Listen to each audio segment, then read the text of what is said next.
A leitura de hoje será no livro do Evangelho de João, capítulo 1. Eu queria que você participasse comigo. Eu quero ler este capítulo, explicar algumas coisas, trazendo para o nosso momento presente, quando for preciso trazer. Tá bom? Quando não for preciso trazer, porque já está bem clara a palavra, eu tenho certeza que nós vamos prosseguir esta leitura e você é meu convidado para participar deste momento tão grandioso que é ler a palavra de Deus, trazendo alguns comentários para o enriquecimento da nossa alma. Se você precisa de Deus, se você precisa aprender com a palavra de Deus, este é o momento certo. Tá bom? Não está aqui deste lado nenhum sabichão, nenhum homem super sábio, não. Está aqui um servo de Deus que vai ler a palavra com você. E se você quiser compreender um pouquinho da palavra de Deus no nosso tempo presente, o qual nós estamos vivendo, você está mais do que convidado a permanecer aqui comigo. Evangelho segundo João, capítulo 1. E começa dizendo o seguinte: o Verbo se fez carne. No princípio era o Verbo, e o Verbo estava com Deus. E o Verbo quem era? O Verbo era Deus. Ele estava no princípio com Deus. O Verbo era Deus e ele estava no princípio com Deus. Princípio, começo de todas as coisas. Ali estava o Verbo. Vamos continuar a leitura. Todas as coisas foram feitas por ele, e sem ele nada do que foi feito se fez. Todas as coisas foram feitas por ele, e sem ele nada do que foi feito se fez. Seguimos. Nele estava a vida, e a vida era a luz dos homens. Quem será que era este Verbo? Quem será que era este Verbo? Ele estava no princípio com Deus, nele estava a luz, e a vida era a luz dos homens. Nele estava a vida, e a vida era a luz dos homens. E a luz resplandece nas trevas, e as trevas não compreenderam. Eu acho que você já está tendo uma noção de quem era este Verbo. Olha só, por este versículo você vai começar a entender. Olha, a luz resplandece nas trevas e as trevas não compreenderam. Você já viu esse filme biblicamente, né? A luz resplandecendo nas trevas, as trevas não compreendendo. Houve um homem enviado de Deus cujo nome era João. Este veio para testemunho, para que testificasse da luz. Testificasse da luz. Quem era a luz? Olha lá o verso de cima. Nele estava a vida, e a vida era a luz dos homens. Que lindo, né? Lindo demais. Este veio para testemunho, para que testificasse da luz, para que todos crescem por ele. Não era ele quem? João. Não era João a luz, mas para que testificasse da luz. Então quem era a luz? Referente aqui, Jesus. Olha que maravilha. Olha que coisa linda que é a palavra de Deus. Se você tinha uma visão distorcida da palavra de Deus, se você achava a palavra de Deus algo careta, algo antiquado, acompanhe comigo que você vai ver que coisa linda. O verso 9. Ali estava a luz verdadeira, que alumia a todo homem que vem ao mundo. Ali estava a luz verdadeira. Quem era a luz verdadeira? Referida aqui, Jesus. Jesus, a luz verdadeira, estava no mundo, e o mundo foi feito por ele, e o mundo não o conheceu. Lá atrás, no princípio, ele já estava com Deus. Ele é Deus. E ele estava com Deus. Parece confuso, mas não é confuso.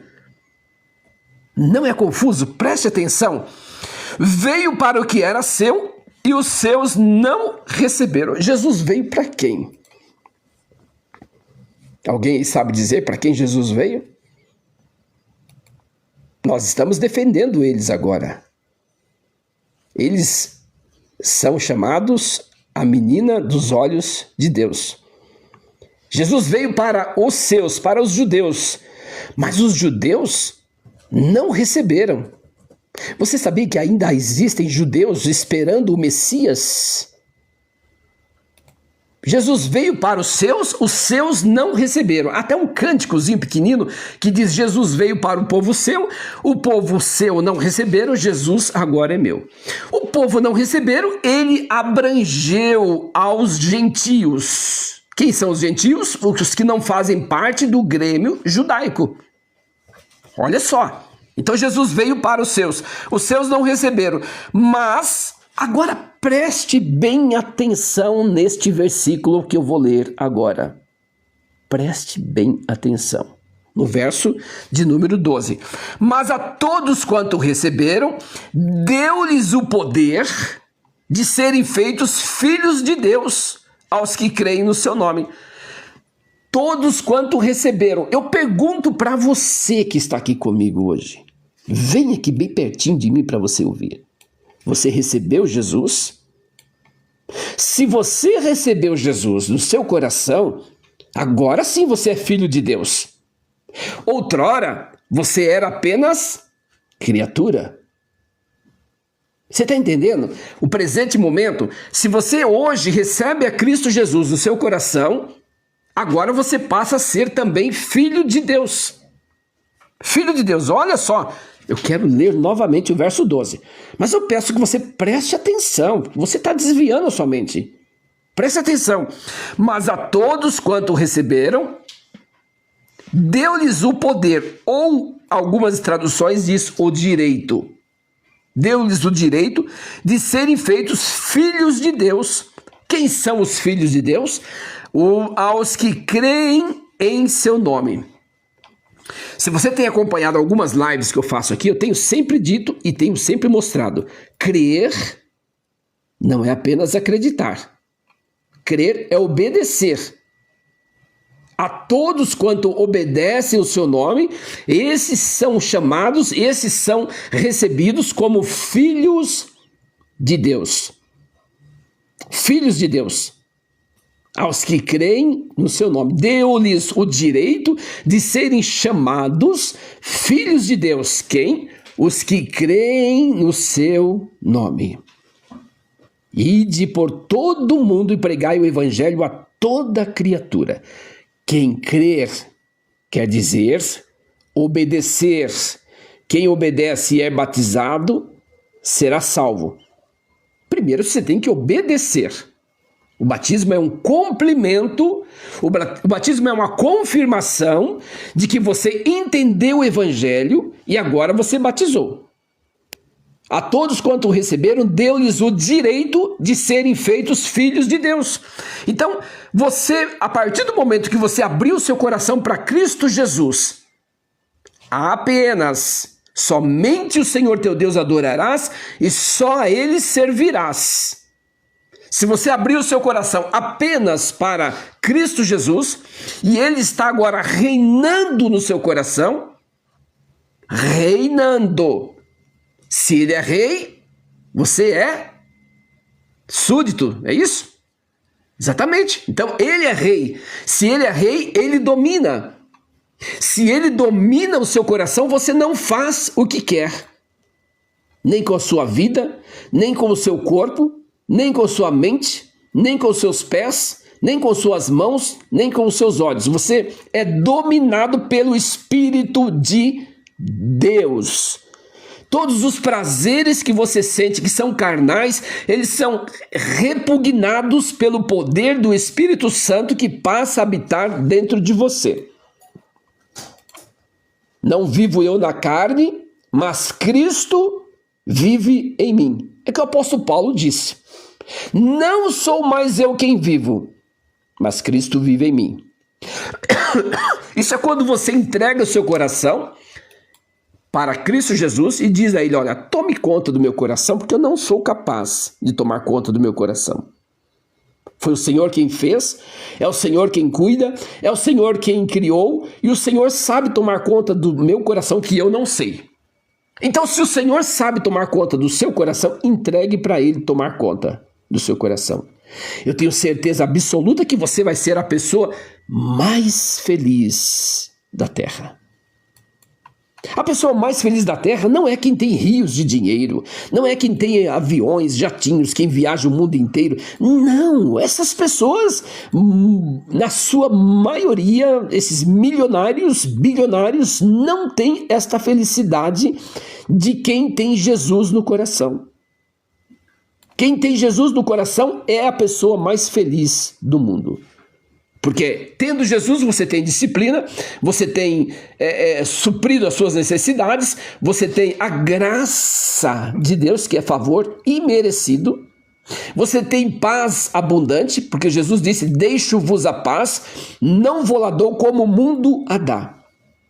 Deixo-vos a paz, não vos lá dou como o mundo a dá. Então, quando você abre o seu coração para Cristo Jesus entrar, você passa a viver uma nova dimensão, mesmo em um mundo perverso, mesmo em um mundo mau, mesmo em um mundo corrompido pelo pecado, mesmo em um mundo perturbado pelo Deus deste século, que é Satanás. Satanás está neste mundo aqui, pintando e bordando. Você pensa que as coisas que acontecem neste mundo, os assassinatos, as tragédias, todas essas coisas, está ali a ação de Satanás, a ação do diabo. Ele veio para matar, roubar e destruir. Mas eu, Jesus dizendo, vim para que tenhais vida e vida em abundância. Então, se você quer ter vida em abundância, você precisa ter Jesus no seu coração. Então, somente Jesus. Somente o Senhor teu Deus adorarás e só a Ele servirás. Você já pensou nisso? Então, continue a leitura comigo. Evangelho segundo João, capítulo 1. E eu estou agora no verso 13. Os quais não nasceram do sangue, nem da vontade da carne, nem da vontade do varão, mas de Deus. Ou seja, os que nasceram de novo. É por isso que lá em João 3, no capítulo 13, ele vai dizer para Nicodemos, quem não nascer de novo não pode ver o reino de Deus.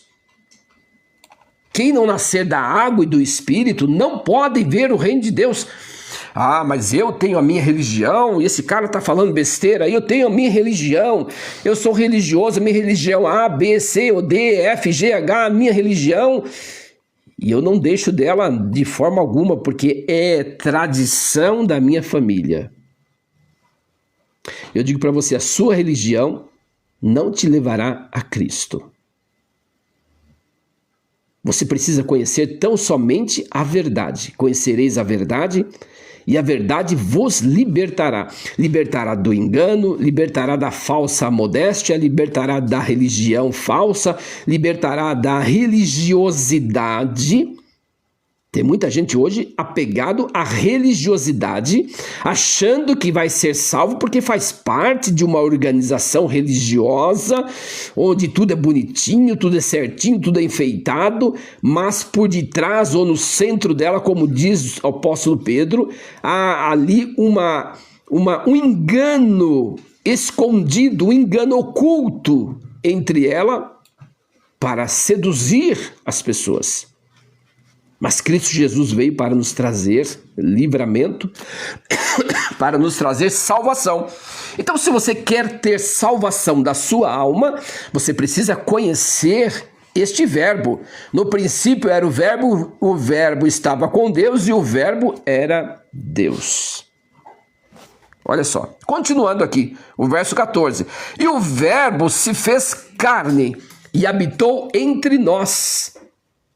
Olha só, o verbo veio, se fez carne, nascendo, germinando no ventre de Maria e habitou entre nós. Ele veio para trazer. O que será que Jesus veio para trazer? O que será que Jesus veio fazer aqui na terra, deixando o seu céu de glória, deixando toda a riqueza, deixando a presença ali constante do Pai, veio para fazer o que aqui na terra? Para ser morto apenas? Para ser zombado? Para ser humilhado? Tudo isso sim, mas por amor a mim e por amor a você. Ele veio para trazer vida eterna. No princípio era o Verbo, e o Verbo era Deus, e o Verbo estava com Deus. Olha só que coisa linda. Agora o verso 14, eu quero repetir. E o Verbo se fez carne e habitou entre nós, ou seja, entre os seres humanos. E vimos a sua glória, como a glória do unigênito, como a glória do unigênito do Pai, cheio de graça e de verdade. Cheio de graça. Ele veio trazer graça, favor imerecido, favor que eu não mereço e favor que você também não merece. Favor que nós não merecemos. Salvação das nossas almas. Nós não merecemos ser salvos. Nós somos salvos pela graça. A salvação não vem das obras para que ninguém se glorie, mas ela vem pela graça de Deus. Não vem das obras. Não vem das obras. Não se iluda. A salvação vem pela graça. As obras é consequência de quem está salvo. Quem é salvo por Cristo Jesus tem o prazer de praticar as obras. Tem o prazer de fazer as obras. Mas só fazer as obras não ganha salvação em hipótese alguma. Agora, o verso 15, que diz o tema aqui, o testemunho de João Batista. João testificou dele, de quem? De Jesus. Clamou dizendo, este era aquele de que eu dizia. Olha João falando, este era aquele de quem eu dizia, o que vem depois de mim e antes de mim, porque eu fui primeiro do que ele. Eu fui primeiro do que ele. E todos nós recebemos também da sua plenitude a graça por graça. Nós recebemos de Jesus a plenitude, a graça por graça. Ou seja, graça redobrada, graça abundante. E eu pergunto para você, é maravilhoso isso ou não é maravilhoso? Isso é fantástico. Isso é a graça de Deus derramada sobre as nossas vidas.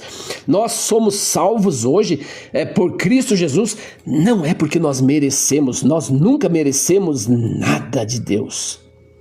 Nada, ninguém.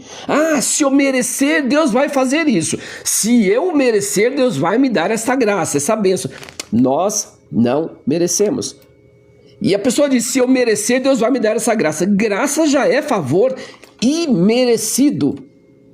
Graça já é favor imerecido. Nós não merecemos. Agora o verso 17. Porque a lei foi dada por Moisés. A lei foi dada por Moisés. E a graça e a verdade vieram por Jesus Cristo. Em que tempo nós estamos agora? No tempo da graça. No tempo da graça. Nós estamos agora debaixo da graça de Deus. E a graça não nos dá o direito de viver pecaminosos. A graça não nos dá o direito de fazer o que nós achamos que bem queremos fazer. No tempo da lei, se a pessoa, para ser considerado adúltero, ela tinha que praticar o ato. Hoje a palavra de Deus diz, o próprio Senhor Jesus disse que se nós olharmos para uma mulher com desejo impuro, nós já cometemos o adultério. E é o tempo da graça. Mas você vê como é muito mais fácil de pecar, mas também somos alcançados por essa graça que redime, que nos livra da condenação eterna e que nos alerta quando Satanás vem com a sua bandeja de pecado sobre nós para que nós possamos rejeitar. É você quem tem que rejeitar as ofertas de Satanás. E eu quero lhe dizer uma coisa. Deus tem um plano para a sua vida. O diabo sempre fará uma proposta, mas você quem decide. Olha só, Deus tem um plano, o diabo sempre fará uma proposta, mas você decide. Lá em Deuteronômio 30, verso 19. Os céus e a terra tomo hoje por testemunhas contra vós, que te tenho proposto a vida e a morte, a bênção e a maldição. Escolhe, pois, a vida para que vivas tu e a tua semente, ou a tua posteridade. Escolhe, pois, a vida. Então você não tem que estar esperando. Estou esperando Deus fazer a obra. A obra Cristo Jesus já fez. Não se iluda com essas fantasias mentirosas. A obra Cristo Jesus já fez na cruz do Calvário. No princípio era o Verbo era Deus, o Verbo estava com Deus, ele habitou entre os homens, entre nós, para trazer graça, para trazer perdão, para trazer misericórdia. Então agora a decisão, a escolha é sua. Você tem que escolher a vida. Olha só o que diz em Deuteronômio: escolha, pois, a vida para que vivas tu e a tua semente, ou a tua posteridade. Escolha a vida. Josué disse o seguinte: olha, vocês podem escolher viver a quem servais, aos deuses dos amorreus, aos outros deuses. Eu e minha família serviremos ao Senhor. Noé escolheu continuar pregando a arca, pregando o dilúvio. Ele escolheu. E o povo escolheu a desobedecer, a viver da maneira que eles bem queriam, casando, dando-se em casamento, festejando. Esqueceram-se de que viria o dilúvio e nem acreditavam em Noé. Nem acreditavam em Noé. Estavam ali zombando de Noé o tempo todo. Mas Deus deu a você a inteligência, Deus deu a você o poder de escolha, e você deve escolher, se quiser, a vida. Olha só que Salomão disse: há caminhos ao homem que parecem direito, mas o seu fim é caminho de morte. Esse é o problema do ser humano. O ser humano entra em um caminho que parece direito, entra em um caminho que parece ser lindo, que parece ser perfeito. Quantos têm morrido por entrar em caminhos lindos, né? Quantas fantasias, quantas invenções, quantas bandejas Satanás traz para enganar o ser humano, e ele entra naquele caminho, parece ser direito, mas é caminho de morte. Quantas pessoas têm morrido nos golpes aí? Não é? Por quê? Escolhe um caminho que parece direito, parece ser vantajoso, parece ser lucrativo, mas é caminho de morte. Então nós temos que escolher. Deus tem um plano para a sua vida, mas não se esqueça que o diabo sempre te fará uma proposta. Mas o desfecho, quem decide é você. Você quem escolhe o que você quer fazer da sua vida. Você que escolhe em que caminho seguir. Você que escolhe que passo dar.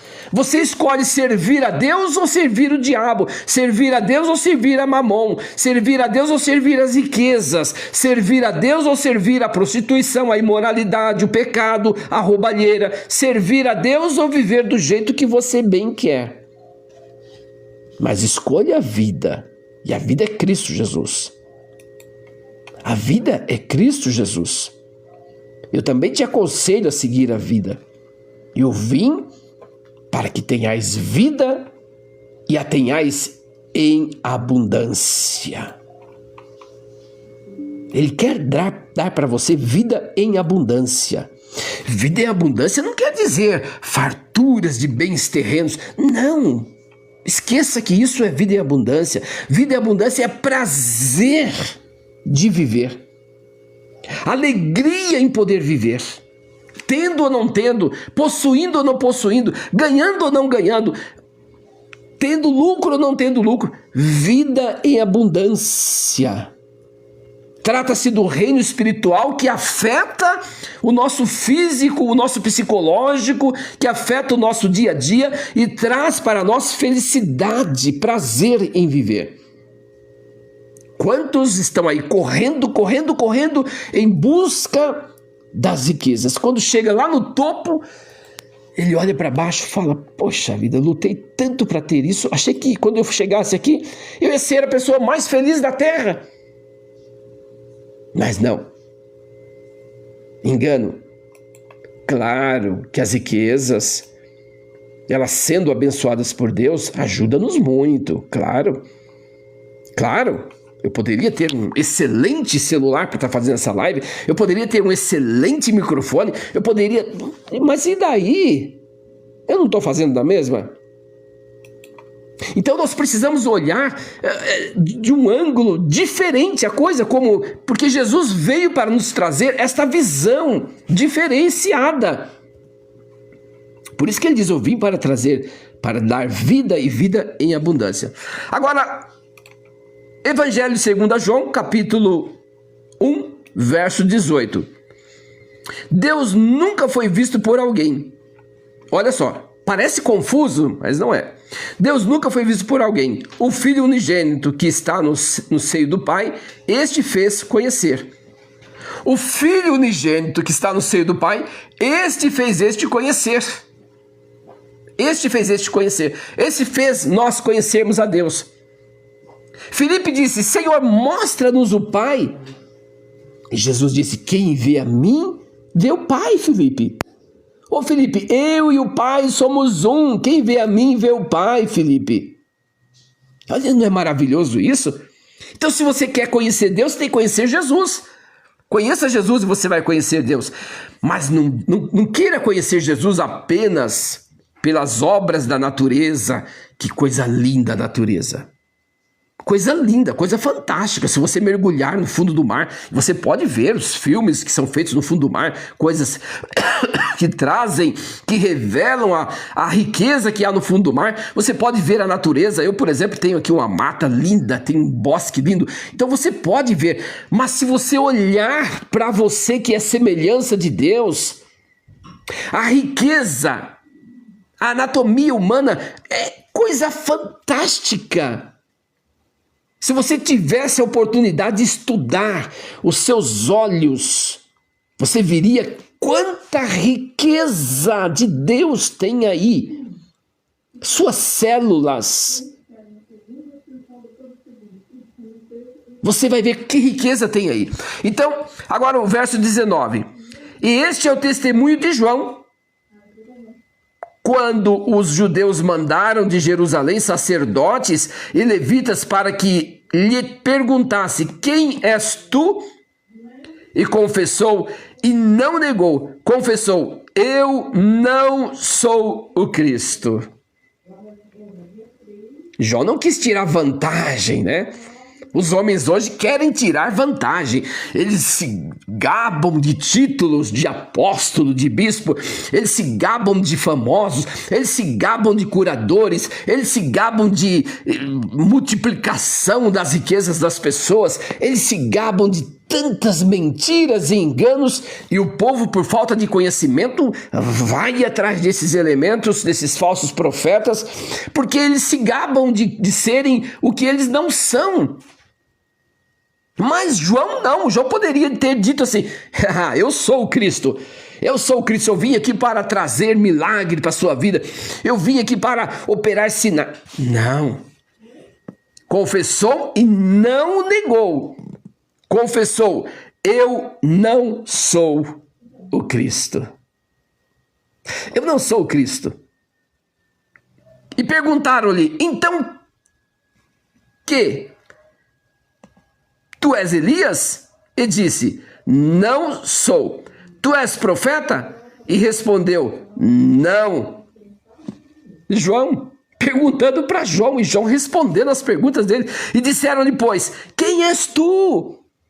para que demos resposta àqueles que nos enviaram. Que dizes de ti mesmo? Quem és tu? Nós queremos saber, nós queremos dar resposta quando alguém perguntar quem é aquele cara, quem é aquele sujeito. Ele é Jesus? Ele é Elias? Ele é um profeta? Quem é ele? Então eu estou vendo agora que as pessoas querendo saber quem é João, quem é você, o que você está fazendo, o que você vem trazer, o que você tem de bom para nós. Fale para nós quem você é, que nós queremos dizer às pessoas quem é você.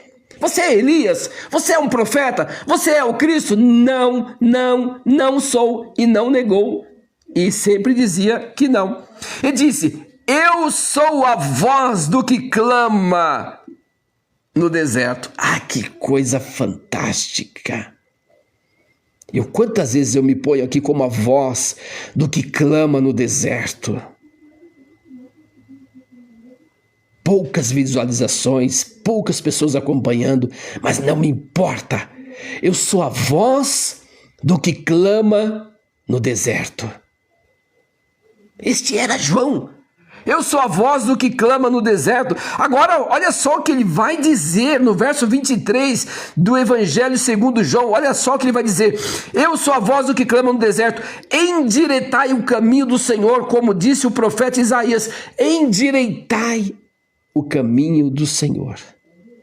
Esta é a palavra de João Batista. Endireitai o caminho do Senhor. Os que tinham sido enviados eram 2 fariseus. Fariseu é fariseu, né? Fariseu está sempre querendo ter vantagem. Fariseu está sempre querendo descartar alguém. Fariseu está sempre se colocando na posição. Olha só quando o fariseu chegou ali na praça e o publicano estava orando, e ele dizia, levantou a cara: Senhor, eu sou poderoso. E ele orava com arrogância, e o publicano abaixou a sua cabeça, nem sequer olhou para cima, e falou com Deus. Os fariseus querem ganhar destaque, querem ser, querem mostrar que são. Mas eu digo, eu sou a voz do que clama no deserto. Mas isso não me preocupa, porque eu estou pregando o evangelho da cruz, pregando o evangelho do reino de Deus, pregando o evangelho que transforma o ser humano, pregando o evangelho que livra o ser humano da religiosidade que está tão impregnada no ser humano. O ser humano está tão agarrado assim na religiosidade que ele não larga por nada, achando que a religiosidade vai o levar para a salvação. Os fariseus são os mais religiosos que tem. Nós precisamos nos libertar dessa religiosidade. Menos religião e mais Cristo. Menos religião. A religião te trai, a religião te engana, a religião cobra de você, a religião exige de você. Tudo coisas que a Bíblia não exige. Nós precisamos hoje pregar o evangelho de Cristo. Ah, se toda a gente aproveitasse essa rica oportunidade que essa plataforma nos dá para pregar o evangelho genuíno, o evangelho que transforma, o evangelho que renova, o evangelho que nos traz novo nascimento, o evangelho que nos ensina a seguir Jesus, o evangelho que nos leva até Cristo Jesus. Oxalá, se todos abrissem a sua boca para pregar o evangelho nesta plataforma, quantas almas seriam salvas do engano, da religiosidade, da mentira? Quantas almas? Eu não sou o Cristo, dizia João. Tu és Elias? Não sou. Tu és um profeta? Não sou. Mas quem és tu então? Diga-nos quem és tu, para que nós possamos dizer àqueles que nos perguntam. E João responde da seguinte forma: eu sou a voz daquele que clama no deserto. Eu sou a voz do que clama no deserto. Eu sou a voz do que fala para ninguém. Eu sou a voz de que ecoa onde não há gente, onde não há população, onde poucos param para ouvir. Eu sou a voz que ecoa onde as pessoas estão com seus ouvidos tapados. Mas uma coisa é certa. Isaías, o profeta Isaías, no capítulo 57, diz o seguinte: a mão de Deus não está encolhida, nem seus ouvidos agravados para não poder ouvir. Mas as vossas iniquidades fazem divisão entre vós e o vosso Deus. Deus está atento. Isaías 59. Eis que a mão do Senhor não está encolhida para que não possam salvar, nem os seus ouvidos agravados para não poder ouvir. Mas as vossas iniquidades fazem divisão entre vós e o vosso Deus. Talvez você diga: não, eu tenho Deus, eu sou religioso, eu vou religiosamente aos domingos à missa, à igreja, ao culto, seja lá o que for, eu sou religioso, eu tenho Deus. Mas como você vive no cotidiano? Como você vive no dia a dia? Como são os seus pensamentos? Para onde vão e vagam os seus pensamentos? Para onde vão os seus olhos? As suas mãos? Será que você não está com as mãos sujas de sangue? Como assim? Você é um mecânico? Você pode estar com suas mãos sujas de sangue. Quantos carros você sabotou e quantas pessoas morreram em acidentes por causa do seu serviço mal feito? Você é um enfermeiro? Quantas pessoas você deixou morrer por falta de cuidado, por falta de atenção? Você é médico? Quantas pessoas pereceram na sua mão e até morreram por falta da sua dedicação total, absoluta? Você é um construtor? Quantas pessoas morreram por uma obra mal feita que você fez e caiu? Quem sabe suas mãos estão sujas de sangue? Olha só o que diz aqui: mas as vossas iniquidades fazem divisão entre vós e o vosso Deus, e os vossos pecados encobrem o seu rosto de vós, para que não vos ouça. Você talvez esteja orando, talvez você esteja rezando, talvez você esteja pedindo, mas Deus não vai te ouvir. Porque as vossas iniquidades fazem divisão entre vós e o vosso Deus. Porque as vossas mãos, o verso 3 de Isaías 59, porque as vossas mãos estão contaminadas de sangue, e os vossos dedos de iniquidade, e os vossos lábios falam falsamente, a vossa língua pronuncia perversidade. Quem deu crédito à nossa pregação? Quem és tu? E João Batista diz: eu sou a voz do que clama no deserto. Endireitai as veredas do Senhor. Endireitai. Endireitai o caminho do Senhor. Como está a sua vida? Você está contente com a sua vida? Você está rico? Você está farto? Você tem tudo que você precisa? Como você adquiriu isso? De que forma? Humilhando alguém? Fazendo trapaça? Mentindo? Suas mãos estão contaminadas. Suas mãos estão sujas de sangue. Quantas pessoas estão bem, estão cheios de dinheiro? Deus cobrará. Deus cobrará. Além de não ter a graça de Deus nesse presente momento. Aí o verso 25 do Evangelho segundo a João diz o seguinte: e perguntaram-lhe, e disseram-lhe, por que batizas, pois se tu não és o Cristo, nem Elias, nem profeta? Respondeu-lhe dizendo, eu batizo com água, mas no meio de vós está um que não vos conheceis, que vocês não conhecem. Este é aquele que vem após mim e foi antes de mim, do qual eu não sou digno de desatar as correias das suas alparcas.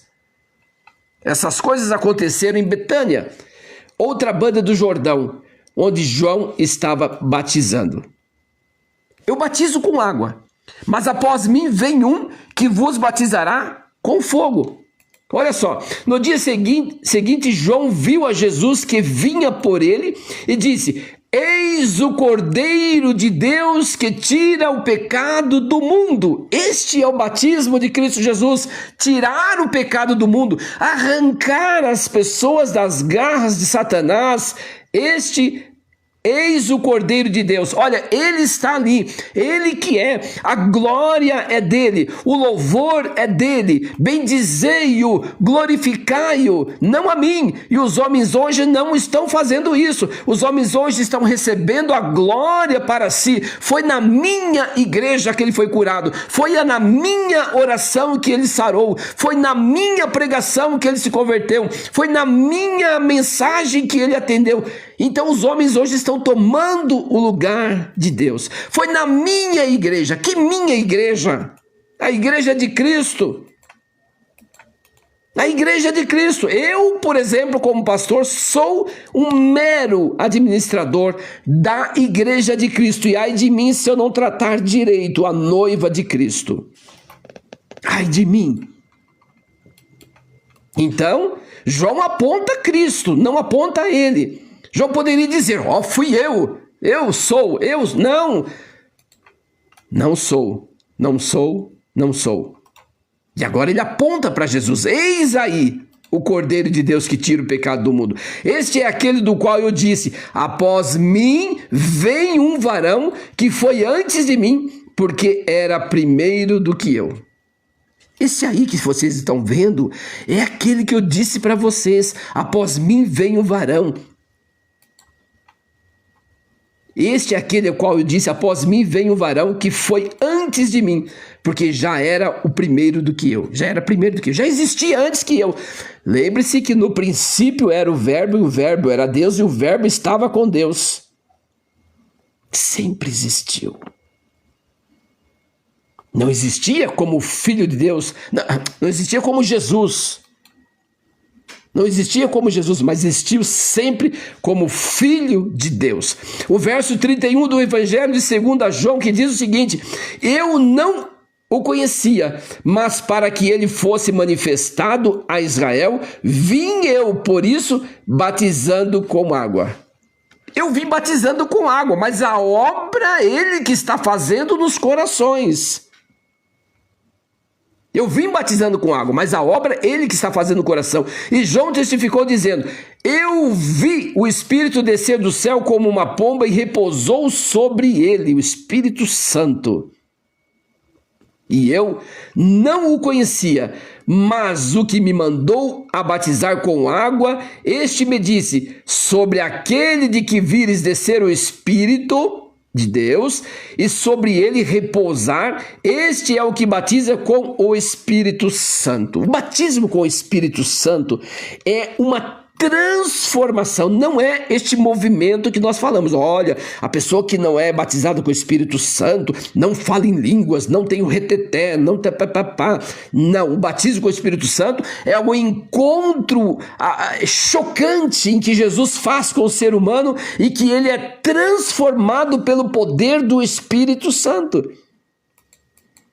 É este ato que somente ele pode fazer. Eu vi e tenho testificado que este é o Filho de Deus. João dizendo: eu vi e tenho testificado, este é o Filho de Deus.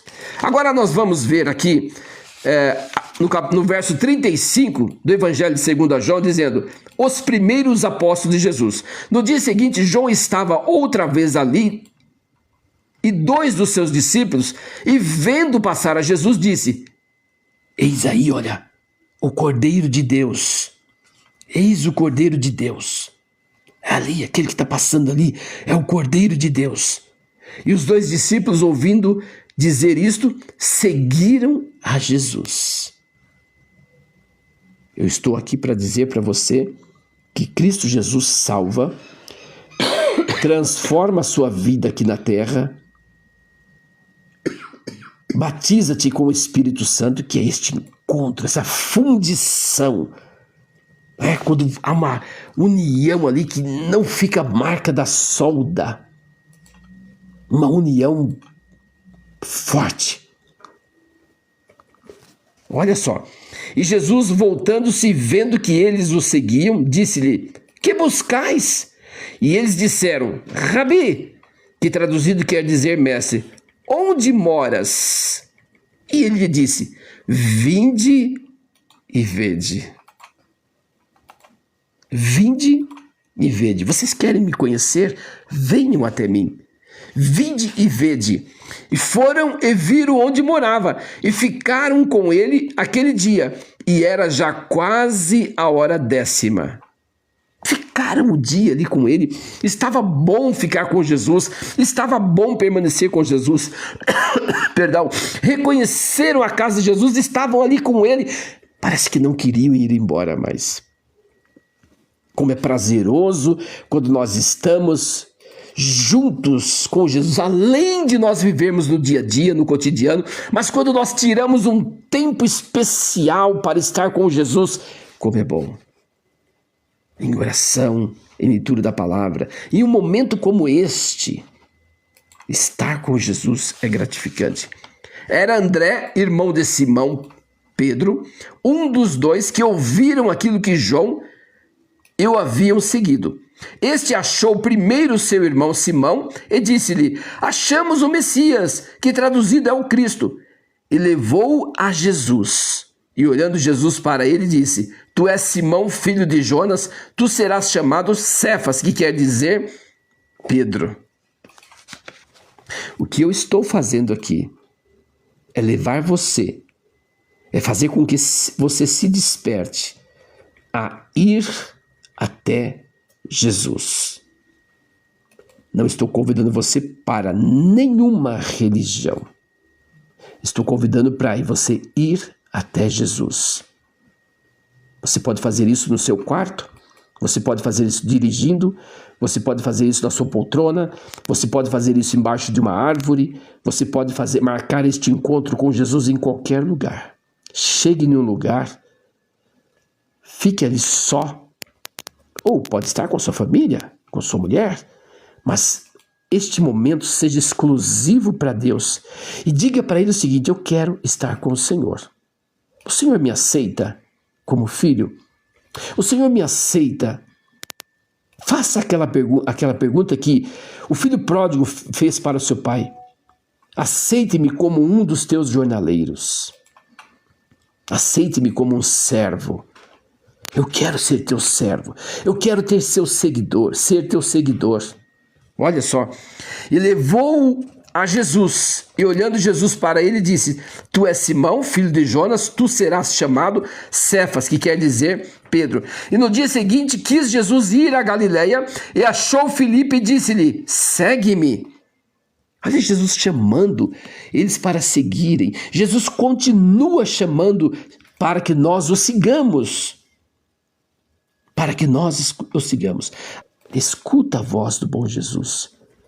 Quem sabe Jesus está te chamando há muito tempo. Ele fala com você quando você está dormindo. Ele fala com você quando você ouve uma pregação, uma mensagem como esta. Ele fala com você quando você está dirigindo ou em qualquer outro lugar. Ele fala com você e você talvez tenha endurecido o seu coração.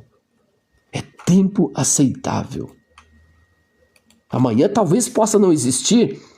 Hoje é dia aceitável. Se você tem ouvido, independente de você ter ouvido, hoje você está ouvindo que Jesus está te chamando para que você tenha uma intimidade com Ele, para que você viva com Ele, para que você faça parte, para que você seja filho. Mas a todos quantos receberam, deu-lhes o poder ou o direito de serem feitos filhos de Deus aos que creem no seu nome.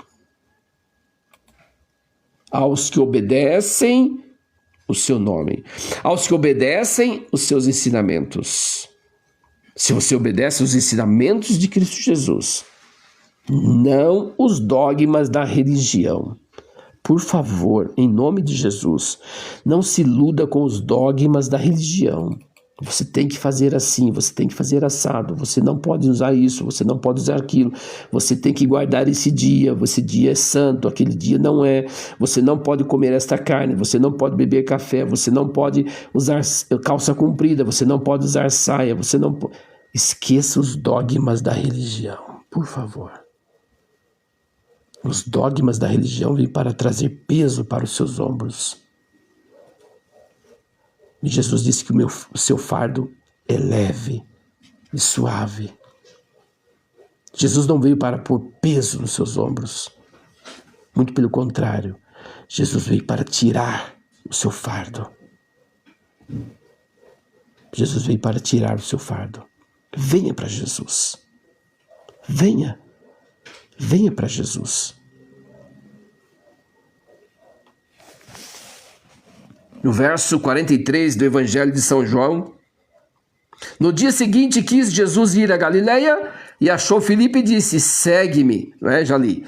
E Filipe era de Betesda, ou Betsaida, cidade de André e Pedro. Filipe achou Natanael e disse-lhe, olha, havemos achado aquele que Moisés escreveu na lei dos profetas, Jesus, o filho de José.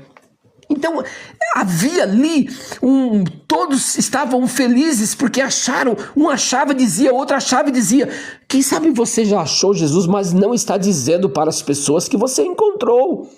Quem sabe você já entregou a sua vida para Jesus, mas você o reteve, você o guardou para si e não está dizendo para as pessoas, olha, venha, eu conheci Jesus, venha, eu conheci aquele que Moisés falou, venha, eu conheci aquele que João Batista diz, este é a voz do que clama no deserto, venha, venha, venha. Quem sabe você conheceu, mas você está retendo para você, você tem vergonha de profetizar, de dizer para as pessoas que você o conheceu, que você o aceitou.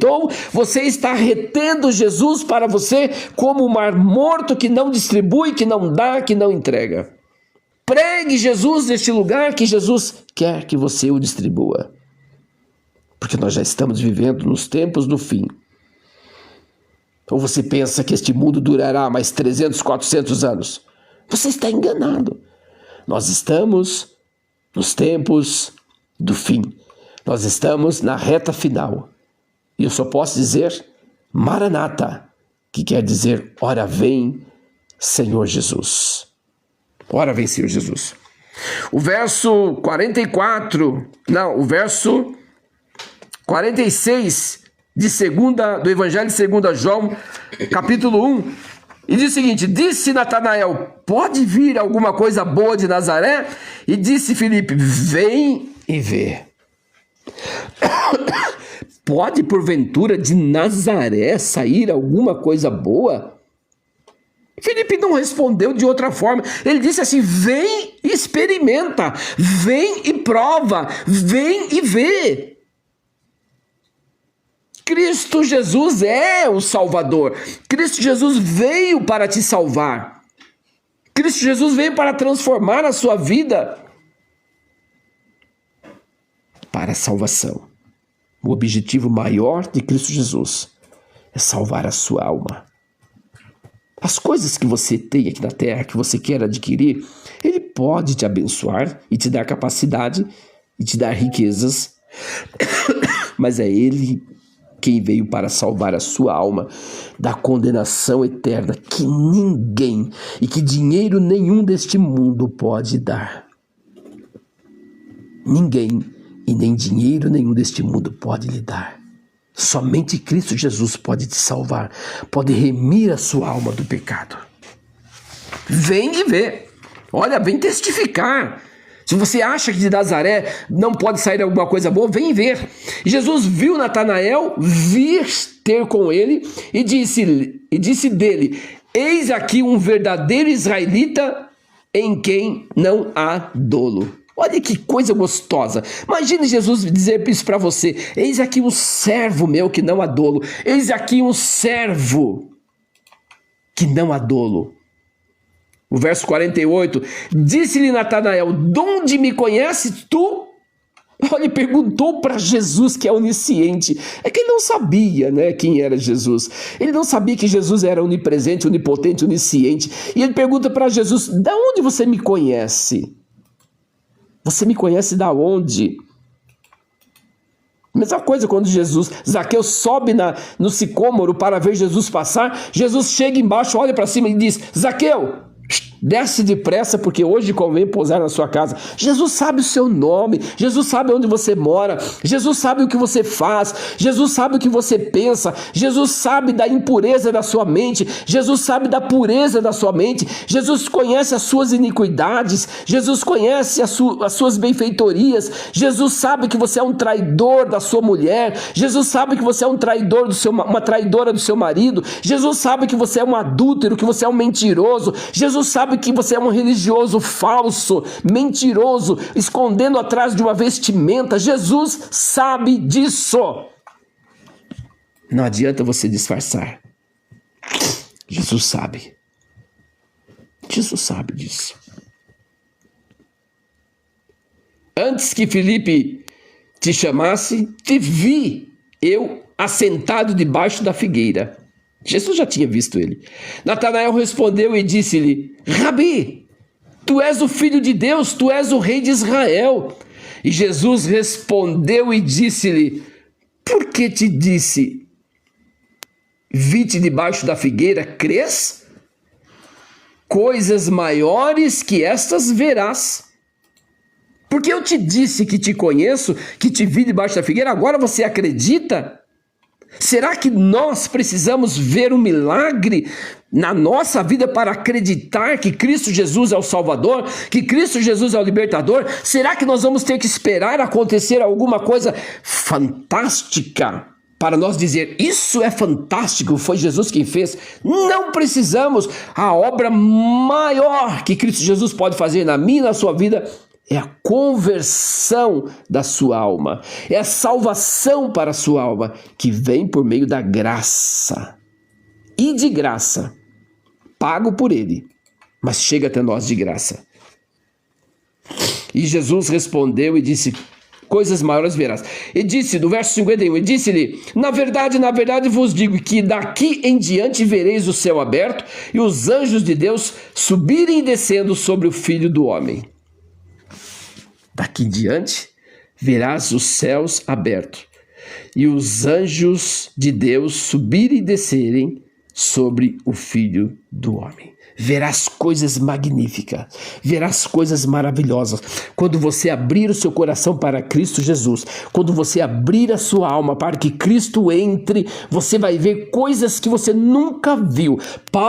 Saulo, grande religioso, quando encontrou com Jesus, através de Ananias, que levou o evangelho a Saulo, a Bíblia diz que caíram dos seus olhos, está lá em Atos 9, caíram dos seus olhos escamas, e Saulo começou a ver as coisas como verdadeiramente era. Até então, Saulo era um religioso, e Saulo, com a sua religião, castigava os crentes, matava os crentes, esteve juntamente ali, ajudando a apedrejar Estevão, e inclusive ficou com as roupas de Estevão em mãos, e ele estava juntamente apedrejando Estevão.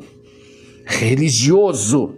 Nicodemos, um grande religioso, e vai até Jesus e pergunta, o que farei para obter a vida eterna? E Jesus responde, quem não nascer de novo da água do Espírito não poderá ver o reino de Deus. E eu encerro por aqui. Se você não nascer de novo, se você não entender o que é novo nascimento, você pode ser o maior religioso da paróquia, você pode ser o maior religioso na face da terra, você pode defender a sua religião, a sua placa de igreja com unhas e dentes, mas você não verá o reino de Deus. Deus te abençoe. Fique com esta palavra no seu coração, em nome de Jesus.